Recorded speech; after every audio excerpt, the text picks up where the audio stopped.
So today I wanted to rescape an old tank. This tank is really kind of bare bones. It doesn't have much in it. This tank actually belongs to the first fish I ever owned, and by far my favorite fish. Beautiful little crown-tailed betta by the name of Professor Hubert Cumberdale. Um, I really wanted to do something special for him because he's my favorite fish, and this tank is like right by my bed, so I look at it all the time. But it's kind of one of those things that because I look at it all the time, I don't think anything of it.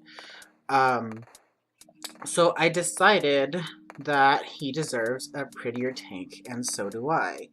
Oh, there he goes, swimming around. I'll try to get a little bit of a closer view so you guys can see just how pretty he is.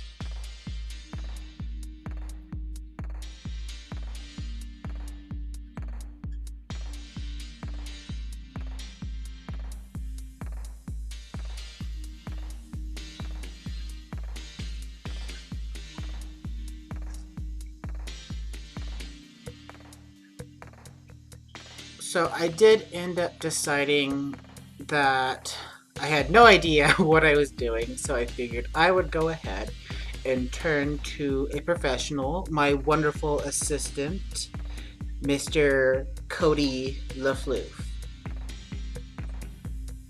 And he was apparently very, very helpful, as he always is, because he's just the sweetest dog in the world. Not really, but I love him. So, first things first, I really wanted to work with some more rockscape because I just don't have much driftwood, and a lot of times, for those who don't know, bettas can get snagged on driftwood and a lot of sharp things, so I didn't want to touch that. So I went to my local quarry and I got a bunch of rocks, and I got a bunch from my backyard, and I started boiling them, and I boiled them for about half hour. And then I took them out and I put them on the stone so they can cool. Those are my fat arms. You will be seeing a lot of them in this video, and I'm so sorry if that traumatizes you. Send me your medical bills, I will pay them. It's always important to make sure that your rocks cool before you add them to the tank, because you don't want to be cooking your fish with boiling hot rocks, especially a smaller tank like what I'm working with. It's just not a good idea. So after my rocks cooled, I decided I would go ahead and get started. So I unplugged my heater and my filter. Always make sure to unplug your heater if you're going to be emptying your tank. You don't want it to explode. So I went ahead and I took out his plants because he loves his plants. I'm working with, I think, some water wisteria and some guppy grass. As you can see, I try not to do too much gravel backing since this is a planted tank. So the water is going to be really murky when I'm working with this, and because of that, I wanted to take him out because he is an older betta. Of course, can't forget his floaty log or he'll get mad at me. So I decided to take him out of the tank. I know this is kind of controversial. A lot of people will disagree, but when it comes to moving betta fish, I prefer to use my hand. Nets can kind of get snagged on their fins, especially crown tails like he is, and I really just don't want to hurt him. I don't want to stress him out more than I'm already going to, so I prefer to just use my hands. Alright, I'm going to speed this part up so we don't get bored.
Now, it was around this point, once I had got the setup and I put the plants back in, I put his floaty back in, I put him back in, that I looked at the tank and I had the exact same thought that you're having now.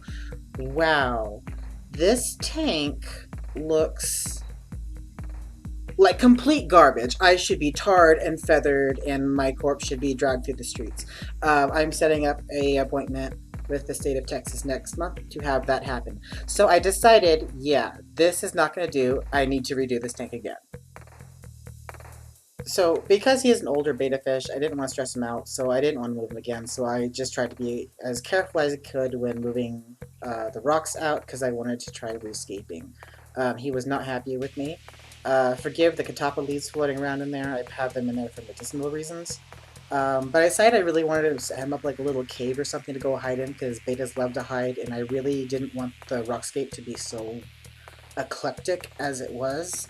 And so I decided to just weigh down a couple of the plants with some rocks and not do so many rocks. That way I have more of a centerpiece than an all-over, you know, mess.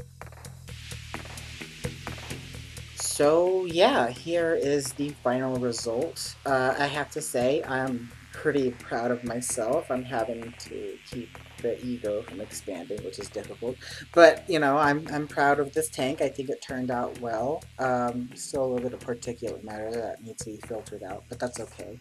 It's not too bad. I like the way that the plants are, and I think that once they take root and start growing, it's going to look even better. Mr. Cummerdale can now hide in his little hiding spot. I just see he's sneaking at it right now.